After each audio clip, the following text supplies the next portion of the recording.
Hello elves, and welcome to take 2 of chapter 2 of Warhorse by Michael Morpurgo. Let's see if we can get sound all the way through this video. Through the long, hard winters and hazy summers that followed, Albert and I grew up together. A yearling colt and a young lad have more in common than awkward gawkishness. Whenever he was not at school in the village, or out at work with his father on the farm, he would lead me out over the fields and down to the flat, thistly marsh by the Torridge River. Here, on the only level ground on the farm, he began my training, just walking and trotting me up and down, and later on lunging me, first one way and then the other. On the way back to the farm, he would allow me to follow on at my own speed, and I learnt to come at his whistle, not out of obedience, but because I always wanted to be with him. His whistle imitated the stuttering call of an owl. It was a call I never refused, and I would never forget. Old Zoe, my only other companion, was often away all day ploughing and harrowing, cutting and turning out on the farm, and so I was left on my own much of the time. Out in the fields in the summer, this was bearable because I could always hear her working and call out to her from time to time. But shut in the loneliness of the stable in the winter, all day could pass without seeing or hearing a soul, unless Albert came for me. As Albert had promised, it was he who cared for me and protected me all he could from his father. And his father did not turn out to be the monster I had expected. Most of the time, he ignored me, and if he did look at me, it was always from a distance. From time to time, he could even be quite friendly, but I was never quite able to trust him, not after our first encounter. I would never let him come too close. I would always back off and shy away to the other end of the field, or put old Zoe between us. On every Tuesday, however, Albert's father could still be relied upon to get drunk, and on his return, Albert would often find some pretext to be with me to ensure that he never came near me. On one such autumn evening, about 2 years after I came to the farm, Albert was up in the village church ringing the bells.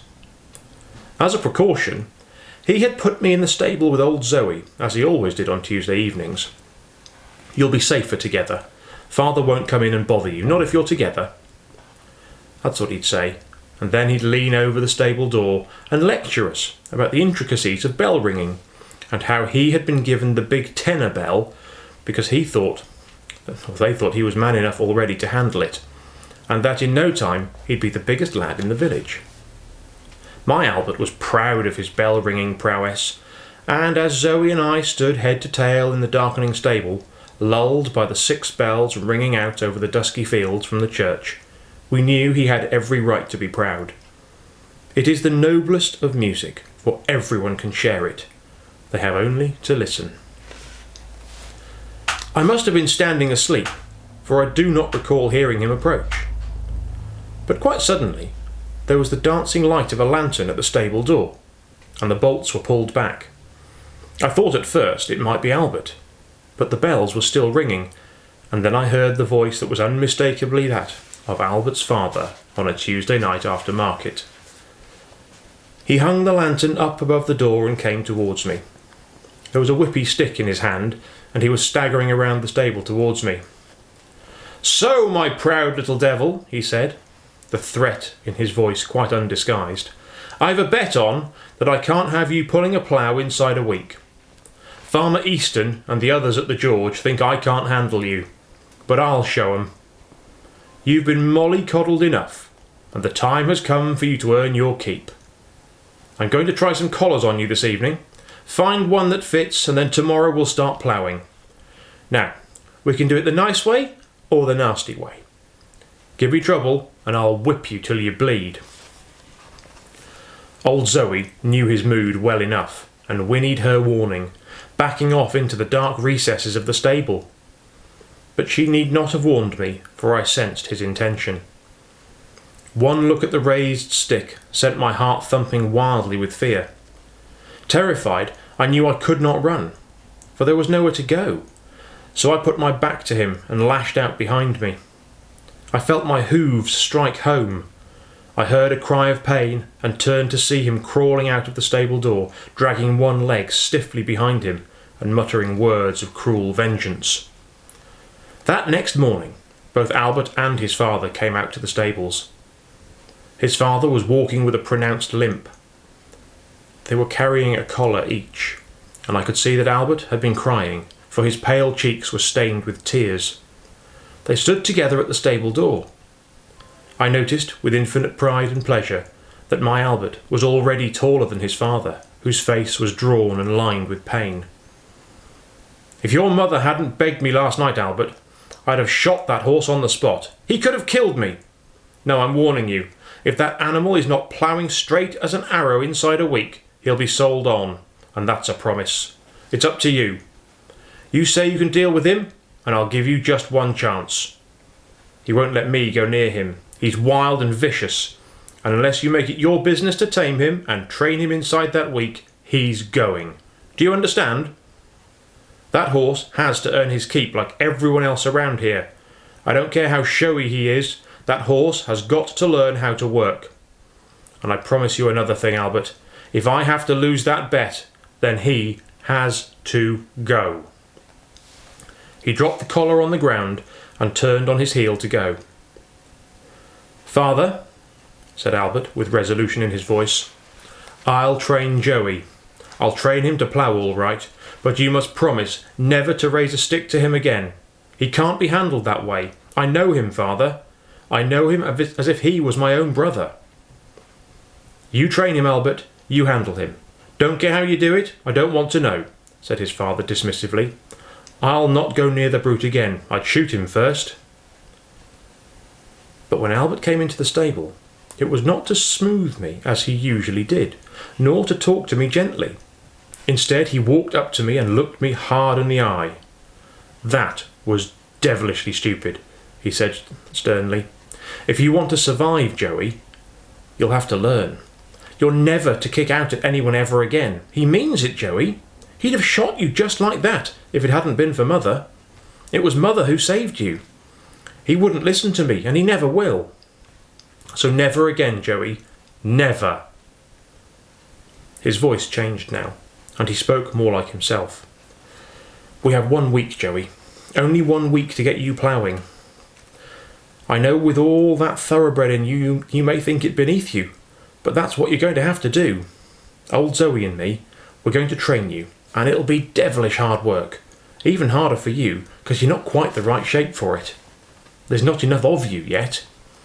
You won't much like me by the end of it, Joey, but Father means what he says. He's a man of his word. Once he's made up his mind, then that's that. He'd sell you on, even shoot you rather than lose a bet, and that's for sure." That same morning, with the mists still clinging to the fields and linked side by side to dear old Zoe in a collar that hung loose from around my shoulders, I was led out onto Long Close, and my training as a farm horse began. As we took the strain together for the first time, the collar rubbed at my skin and my feet sank deep into the soft ground with the effort of it. Behind, Albert was shouting almost continuously, flashing a whip at me whenever I hesitated or went off line, whenever he felt I was not giving my best. And he knew. This was a different Albert, gone with the gentle words and the kindness of the past. His voice had a harshness and a sharpness to it that would brook no refusal on my part. Beside me, old Zoe leant into her collar and pulled silently, head down, digging in with her feet. For her sake, and for my own, for Albert's too, I leant my weight into my collar and began to pull. I was to learn during that week the rudiments of ploughing like a farm horse. Every muscle I had ached with the strain of it.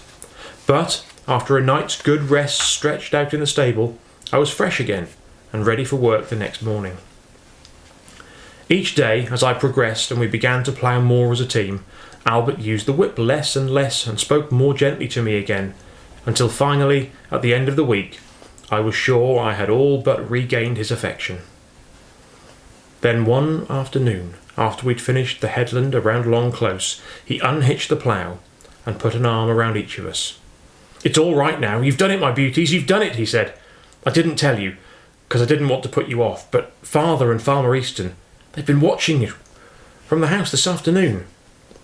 He scratched us behind the ears and smoothed our noses.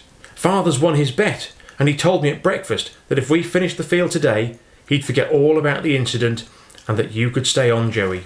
So you've done it, my beauty, and I'm so proud of you. I could kiss you, you old silly, but I won't do that. Not with them watching. He'll let you stay now, I'm sure he will. He's a man of his word, is my father, you can be sure of that, as long as he's sober." It was some months later, on the way back from cutting hay in Great Meadow along the sunken leafy lane that led up into the farmyard, that Albert first talked to us of the war. His whistling stopped in mid-tune. "Mother says there's likely to be a war," he said sadly. "I don't know what it's about. Something about some old duke that's been shot somewhere. Can't think why that should matter to anyone, but she says we'll be in it all the same. But it won't affect us, not down here. We'll just go on the same. At 15, I'm too young to go anyway."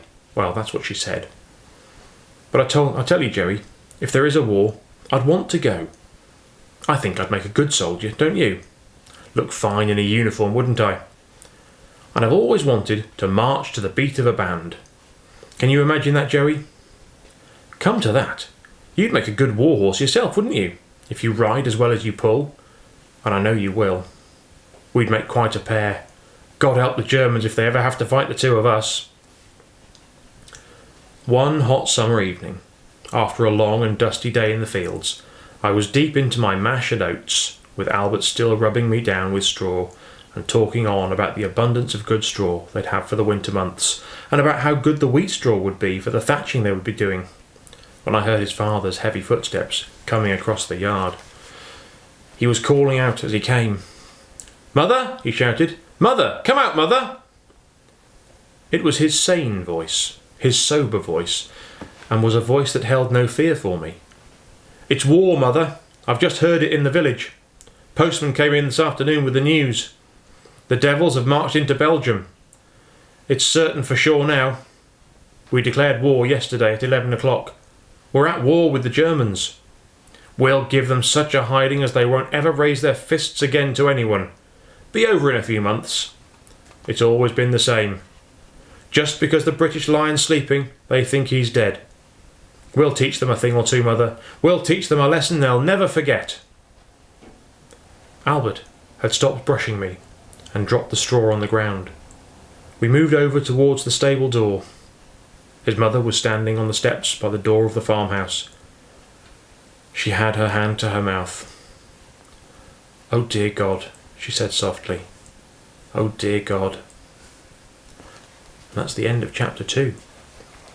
So we'll see you again for chapter 3. Bye for now.